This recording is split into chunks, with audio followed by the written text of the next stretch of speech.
Hello everyone, it's Stacy from PeonyLaneDesigns.com. Have you subscribed to the channel yet? If not, click the little blue button right there.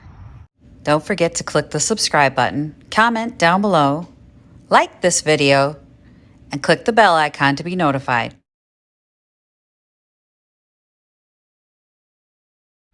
Yep, I'm chilling on the patio. I'm not really chilling. I got work to do and I'm looking right at it. So remember the chunky lamp? I might do the chunky lamp. But, oh, is that a fly on my eye? See, this is the problem with being outside. I'm just saying, there's bugs. I want to spray that. I don't want to, I don't want to brush that. So I've got sandpaper, I've got blue painter's tape, I have gray, and I have white. And the reason I have gray and white is because the gray isn't full and neither is the white. I'm not going to the store and I couldn't find my Martha Stewart stuff. So I'm gonna try the gray because it feels like it has more paint in it. If it has to be like the base coat in gray and then white over the top, we can do a distressed finish on it and I think it'll be fine. Or maybe I should do the white and then the gray.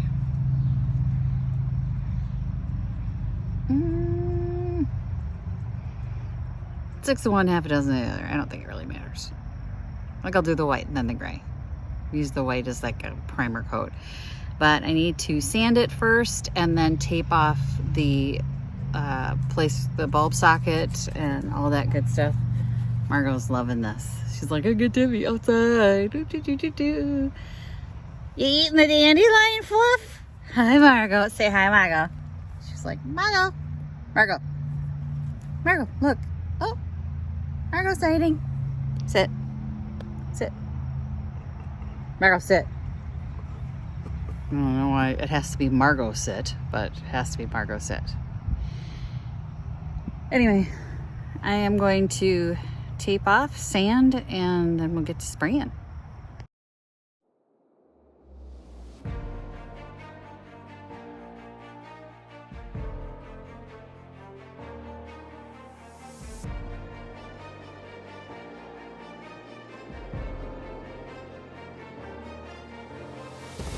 All right, that's good enough. We're not trying to take the finish off. We're just scratching it up to give the paint something to bond onto.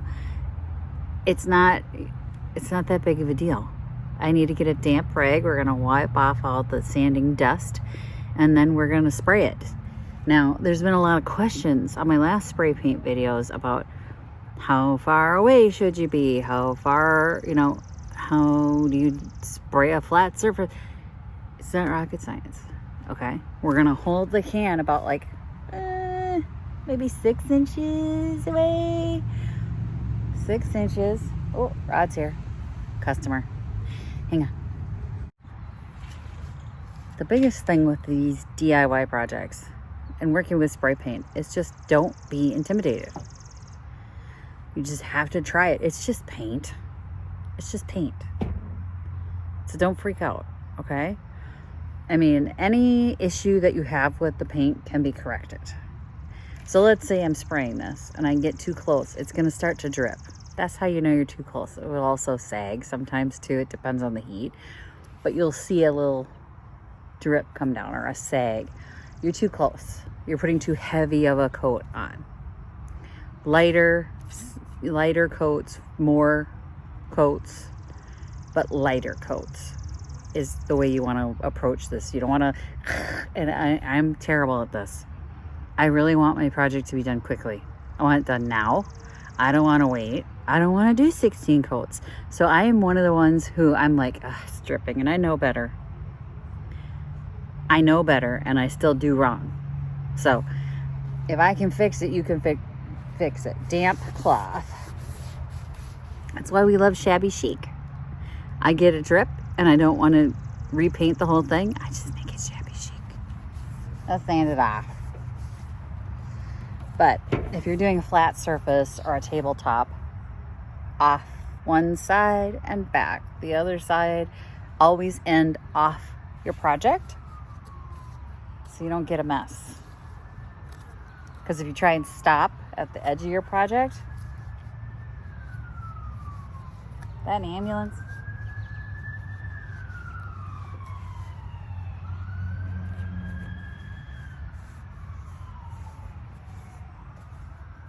I think so. Anyway, we're gonna clean all the sanding dust off this.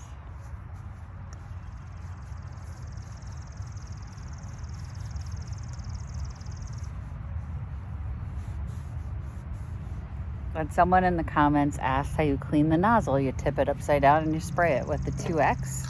I haven't had a whole lot of clog problems. I didn't do that on this one, it still works. So I wouldn't worry too much about that. Okay, I have mine up on sawhorses. I like the 2x4s because the cord has somewhere to go. And then I can work my way around the whole project. But it's ready to go. And then I'm gonna take my white, shake it.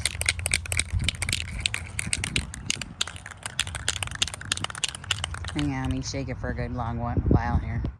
And no, I did not cover all the brass because I don't care.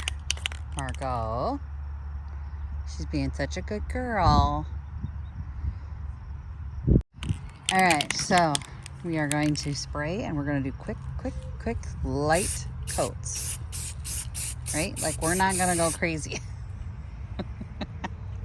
Dramatic, Margot, very dramatic. Well, don't sit.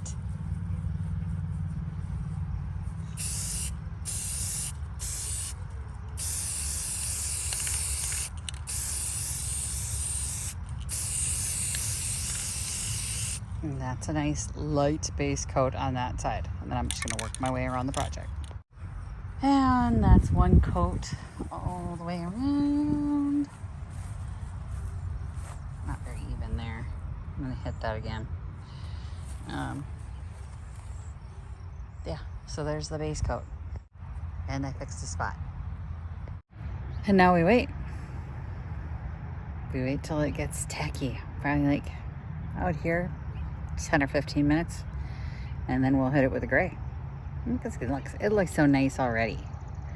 It's so much better than that dark brown. Ew.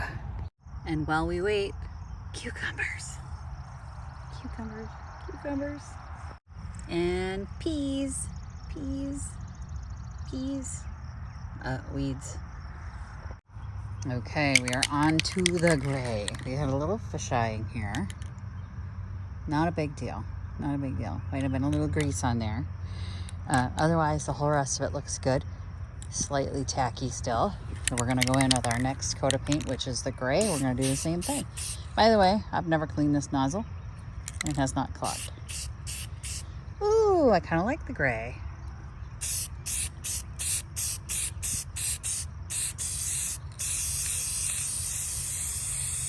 Oh, the gray was a good choice. Good choice.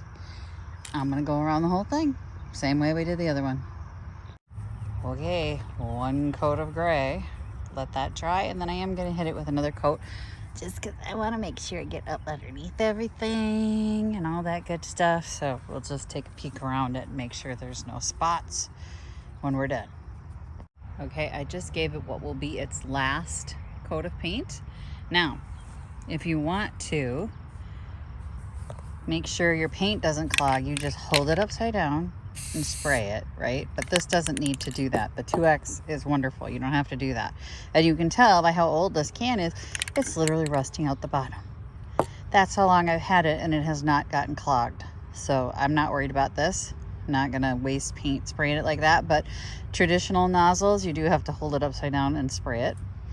And then let's see, this is gonna take a while to dry. Off-gassing can take about 2 weeks. Drying probably another half hour before I can take it in. So I'm gonna leave it out here in the sun, let it dry up, and that's my project for today.